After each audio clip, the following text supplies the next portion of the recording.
to movies that move me. My name's Elijah Winfrey, and this show is all about the films that made me want to be a filmmaker. If you know anything about me, you know I've already released one film, working on a second.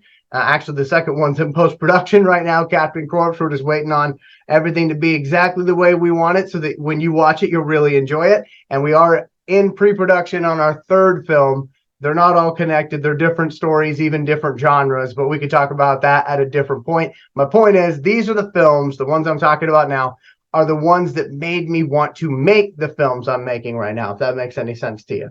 And today, I wanted to talk about one that actually came out not that long ago. In fact, I believe it came out in 2022. I'm just going to check the back of it because I'm a physical media guy, so a lot of these I do actually have, but I like to put up the clean poster so you can see what I'm talking about. But yeah, 2022. We're talking about Elvis today. Yeah, in case you didn't see me flash the cover there. We are talking about Elvis from one of my favorite directors, Mr. Baz Luhrmann. Now, I have to tell you, okay, there's going to be some folks, I'm sure, who are not happy that I'm talking about this film. And they're going to go in the comment section. They're going to say something nasty about Elvis in this film and this effort. I'm not here to convince them to check this movie out. Okay, chances are they either watched it or they decided to blatantly hate it without ever seeing it. This is not for them. Okay, so they can go ahead and leave the room. This ain't for you. Okay, but if you did watch it, okay, stick around. If maybe you haven't watched it, but you're willing to hear me out, stick around. But Baz Luhrmann, to me, what I love about the way that he makes movies is he reminds me a lot of Joel Schumacher. That everything's big, like the colors are big, the villains are big as far as like their attitudes and the way that they go about their business. And it's just a huge production. It's kind of like a Broadway musical, but it's a movie. And so I've always loved that about Baz Luhrmann's work. I love his film Moulin Rouge. I love his version of The Great Gatsby. Thought it was really, really good.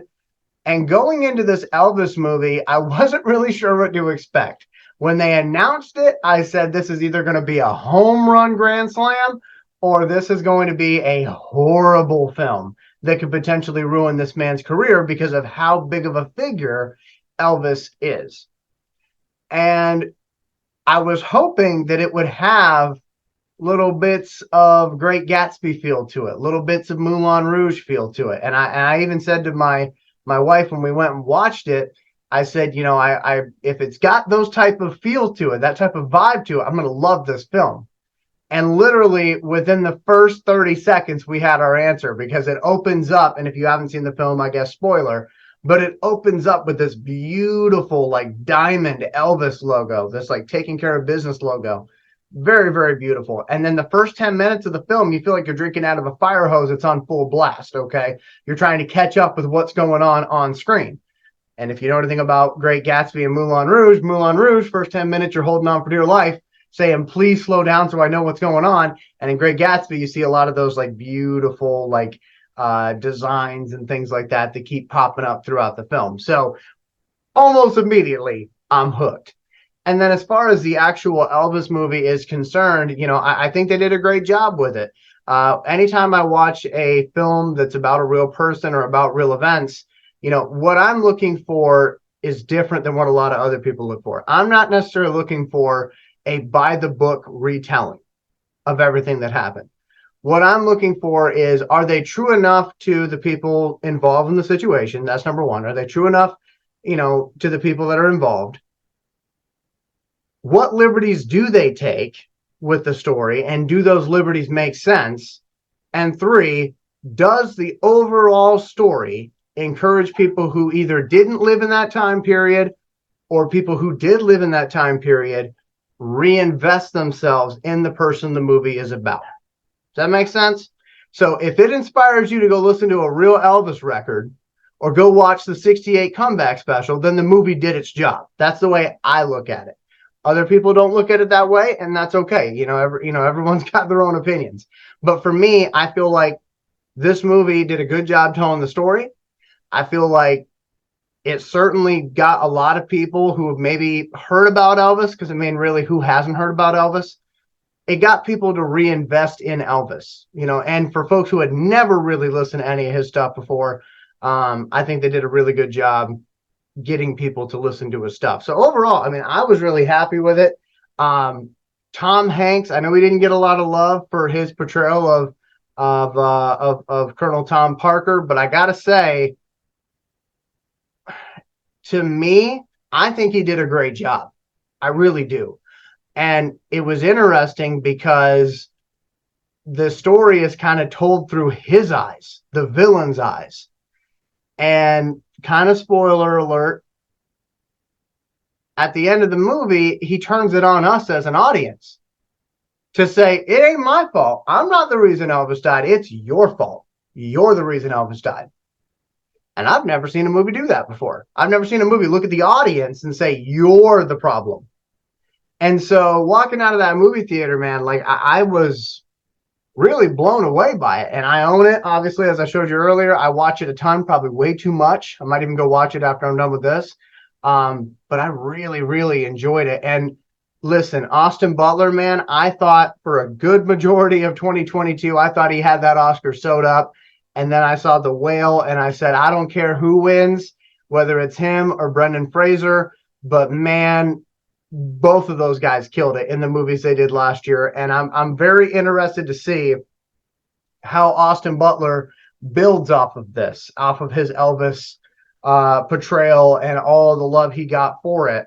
I'm curious to see what he does moving forward. I had said, I don't want to turn this into like an Oscar thing here, but I had said that, with Austin Butler, he's now going to get pretty much every opportunity that comes to Hollywood, I believe. Everybody that's making a movie and they want a big star, they're going to go to Austin first now. Whereas with Brendan, because of where he's at in his career, maybe not so much. So I was happy to see him get the Oscar last year, Brendan get the Oscar. And for Austin, I feel like he's going to have a couple more opportunities to get that Oscar in the future. But I'm just curious to see, how does he build off of this performance? Because it's obviously going to be very important to have the right people around him to help him pick those roles. Because we've also seen it go the other way, where you see somebody get nominated for an Oscar and then they pick a couple of stinkers to go and be involved with, and you never hear about them again. So hopefully that doesn't happen with Austin. Hopefully he's still on the scene 10 years from now. Because I really, really like what he did with this and the commitment he showed to this. I think he did an amazing job. And again, for Baz Luhrmann, I will say I was so angry that he was not nominated for Best Director, because I think that he should have been. But for this film, I mean, he really did a great job. And I know right now I just sound like a fanboy, but I kind of am when it comes to Baz Luhrmann. I would love to meet the man and just say thank you for movies like, Great Gatsby, movies like Moulin Rouge, movies like Elvis, and let's not forget Romeo and Juliet either. I do remember that one. We actually watched that one in school. We read the Romeo and Juliet thing, and then we watched that movie, which was kind of interesting because they're a little different. But still, huge fan of Baz Luhrmann. And before I go, I got to mention this because I'm also a Batman fan, as y'all know. I was watching an interview where somebody had asked Baz Luhrmann, how do you pick the films you do? And he was like, well, first thing I look at is, I don't want to do anything that's going to potentially have a sequel. I love my Batman just as much as everyone else does, but I'm not trying to get involved in something like that. And when he said that, I'll be honest with you, I was like, Baz Luhrmann directing a Batman film? Now that would be a lot of fun. So, of course, you're hearing somebody mow the grass next to my house because, why not mow the grass when it's pitch dark outside? That's fine. Whatever. But anyway, yeah, Baz Luhrmann, I think he's a tremendous director. I think he did a great job on Elvis. If you haven't seen it, check it out. If you have seen it, let me know what you think. And again, when it comes to biopics, I'm looking at what did they do with the story that they had? What liberties did they take? And most importantly, do they make people want to go do the research? And this movie did that. It certainly did that. So Elvis is a movie that moved me. See, it doesn't always have to be old movies that do it. Sometimes new movies do as well. That's why I always encourage people, get out and support your cinemas. And I will say, when we watched Elvis, we sat behind some folks who actually lived during the same time frame that Elvis did. And as the credits were rolling, they were all emotional, and they said that was the best performance they'd ever seen by somebody playing Elvis. And since they lived in the time frame that the man lived, that to me was the biggest endorsement you could possibly have. So Elvis, it's a movie that moved me. Thank you so much for watching, everybody.